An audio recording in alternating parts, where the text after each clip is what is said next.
of the ball. So one thing last offseason, Nick, was the biggest, I guess, question mark. What had everybody up in a tizzy? You like that word, tizzy? I love the tizzy. I'm a big tizzy guy.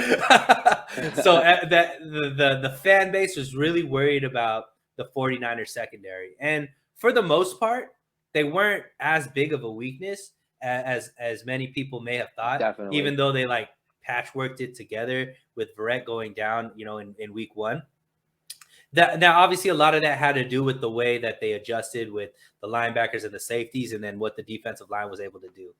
But near the end of the season, they started situating that Eman Mosley and Ambry Thomas were those two outside corners, and they started to play pretty well together. So now moving into this next season, Nick, I know you brought up some guys like J.C. Jackson. Some people are talking about Stephon Gilmore. There are going to be some guys that are leaving, like K'Wan Williams, I think, is probably going to walk, or the 49ers are going to let him walk. But let's just stick to the corners before we move on to the safeties. But just with the corners, do you think the 49ers have found their two outside corners, or are you looking to maybe make a splash into these other corners that might be on the market? Potentially have found their starting two outside corners, yes. Would I like to see them strive for more and find a cornerback who could potentially be a lockdown corner? A guy like, oh my goodness, where am I going? Stephon Gilmore. Stephon Gilmore's had a very decorated career. He was NFL Defensive Player of the Year. He's very, very good, but I just think when you bring these veteran corners in, like a guy that I always go back to when you have that strong front seven, that strong pass rush, Carlos Rogers. When he came over to the 49ers in 2011, he was a guy that had no interceptions, if I remember correctly, throughout his entire 4 or 5 year career with the Redskins. Then here comes the pass rush. Here you plug him in, he's getting 7 interceptions a year. He's making Pro Bowls. So I always like the idea of bringing in more, especially at the cornerback position. And we've seen guys like Ambry Thomas before that have gotten dusted, have gotten burnt, and then made a couple plays, and you're thinking to yourselves, okay, there's the growth. Akello Weatherspoon comes to mind, 3rd round draft pick, just like Ambry Thomas. He spent a lot of his career. There was a lot of times where he was getting burnt penalties, just making you want to pull your hair out watching him play defense. Then you see a couple stretches of good football, but is the consistency there? I'm not ready to say that Ambry Thomas is going to be a consistent corner next year. I don't know how anybody could say that. He had a very strong end of the season, and it's a lot to feel good about, but it's not enough for me to say I'm going into the 2022 season with Emmanuel Mosley and Ambry Thomas. And Mosley in his own right, he misses a couple football games a year over the last several years too. So I'm not ready to stop there. The 49ers have not made big investments. This regime has not made big investments at the cornerback position.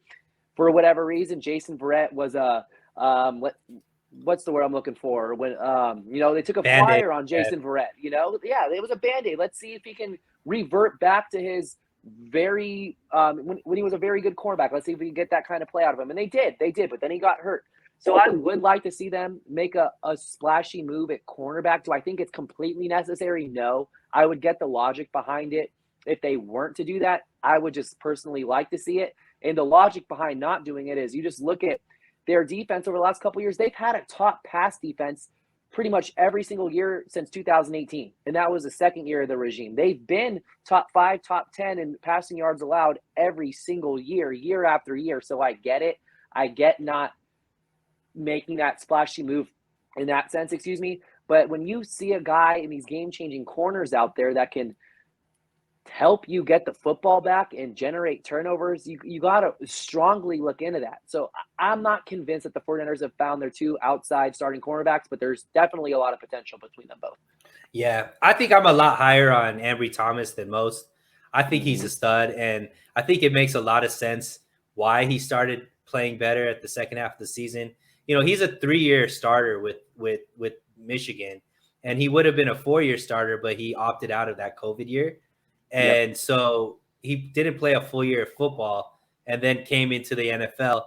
That's why I think he dropped to the 3rd round where the 49ers were able to get him. And it takes some time. I mean, we saw it even with Trey, not playing football for a full year and then obviously jumping up to the pace of what the NFL is. especially at that cornerback position. I would say outside of the quarterback position, maybe cornerback is the most difficult position because you're reacting to the best athletes on the field consistently. So it probably took him some time to learn, how to play at that speed, but I think he's going to be a stud. And James Coombs, I know you brought up Witherspoon. Witherspoon would pout after getting burnt. Ambry gets back to the line, different mentalities. He's saying Ambry ain't the same. There's different levels to getting burnt, baby.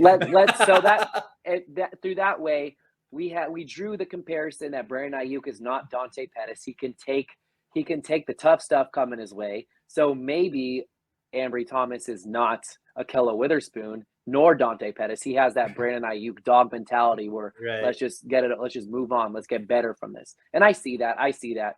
It was great to see him close out that Week 18 game with a pick. I was very happy for him after all the shit I gave him earlier. And I mean, I think there's something to be said about not staying pat and just like, you always want to get as many impact players on the team as well. And I think that, Stephon Gilmore is somebody who I was kind of picketing for, to be honest, last season. I was talking about, maybe you could get him in a trade. If you trade Jimmy to New England, get a pick and Stephon Gilmore on the way back, because I thought obviously that would be a great option for the 49ers. The only thing is Stephon Gilmore's a little bit older now. He's going to be 32. And the 49ers haven't had the best luck with older cornerbacks and staying healthy. And, we've seen what an older cornerback kind of does as far as getting burnt in man and stuff like that. So maybe a guy like, if they could get a younger guy that's still out there, like JC Jackson, Kyle Fuller, like maybe some of those guys. I mean, you got to talk about it at least, because if you can upgrade at any position, we already know like people aren't going to stay healthy for the whole season. So if you can have like a 3-man rotation of guys that you would feel comfortable being starters, I don't think that's a bad thing, and just let the best two win. Let that competition and practice, push them to be the best. I'm not opposed to it, but I think we're in a much better situation this offseason when it's with the cornerbacks than we were last offseason, because I don't think our floor is as low as it was last offseason. So yeah, it's gonna be interesting. I think they should go into the draft and get a stud. I could see them using their second round pick on a secondary guy, whether it be corner or safety, best player available at that position. So it is fun to see, and it's nice to have some corners with some swag. It's nice to have some corners that play that with that nasty streak and that like intercepting the ball. We haven't had that with the 49ers in quite some time. So this is something I floated out after the Niners lost to the Rams. I was at the airport and this came to mind. The Saints are $70 million roughly over the cap right now. So who knows what kind of roster moves they're going to have to make. And granted, they are used to being well over the cap this time year after year, and they do a good job maneuvering. But I would love to get someone like Marshawn Lattimore, who has been a Pro Bowler year after year. He has one of his cap hits coming up. I forget which year it is. It might even be this year. It's like crazy high, but then it starts to go down and down year after year. He has a couple years left on his contract. And I think he just signed a contract extension this offseason. Or not this offseason, during the season. Yeah. Someone in my mentions, one of the Saints fans, was like, this isn't going to happen. Well, he just signed his contract extension mid-season. And I forgot to fact check him on that, but I'm sure that's the case. But I would love if the Saints had to move off of someone that big because of their salary cap situation. I would float whatever compensation the 49ers get for Garoppolo to the Saints for Marshawn Lattimore, because he's been a Pro Bowler year after year. He makes plays. All corners get burnt from time to time, and he's no exception to that. But yeah, so I do think getting a cornerback that has the swag, has that mentality, that would be cool. Yeah, James Coombs says, why Marshawn Lattimore? I heard Josh Norman's available. Yo, that was great. Hopefully, I just hope we don't have to pick up guys in street clothes in the middle of the season like we had to do the year before. Let's be a little smarter about that. So let's